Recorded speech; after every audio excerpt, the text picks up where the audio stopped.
अस्सलाम वालेकुम दोस्तों, मां आहियां ज़ाहिद अली तहीम ऐं तव्हां ॾिसी रहिया आहियो ZAT ऑफिशियल यूट्यूब चैनल।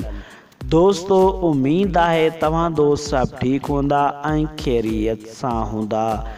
दोस्तों, अॼु जी हिन वीडियो में मां तव्हां दोस्तनि खे हिकु न्यू ड्रामे जे बारे में ॿुधाइण वारो आहियां।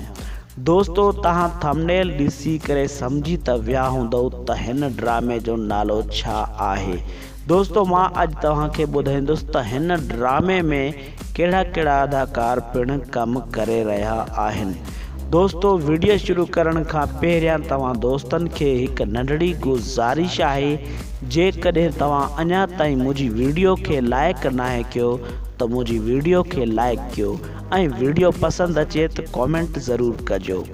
जी दोस्तों, सभ खां पहिरियां मां तव्हांखे ॿुधाईंदो हलां त KTN चैनल ते लॾो पाॾे ते ड्रामे खां पोइ कॉमेडियन ड्रामो यानी मज़ाया ड्रामो को अहिड़ो कोन हलियो।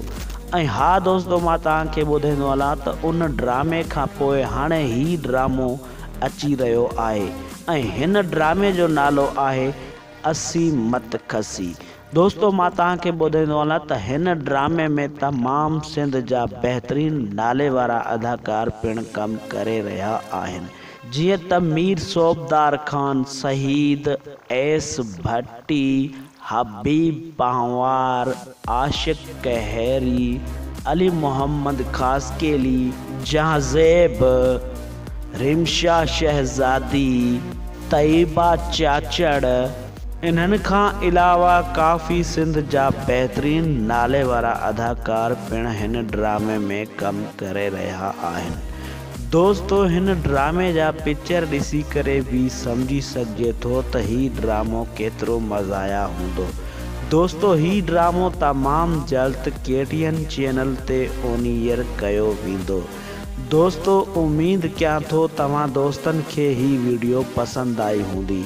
जेकॾहिं तव्हां दोस्तनि खे ही वीडियो पसंदि आई आहे त मुंहिंजी वीडियो खे लाइक कंदा ऐं कॉमेंट कंदा। महिरबानी दोस्तों, अल्लाह पाक तव्हां दोस्तनि खे ख़ुशि ऐं आबाद रखे।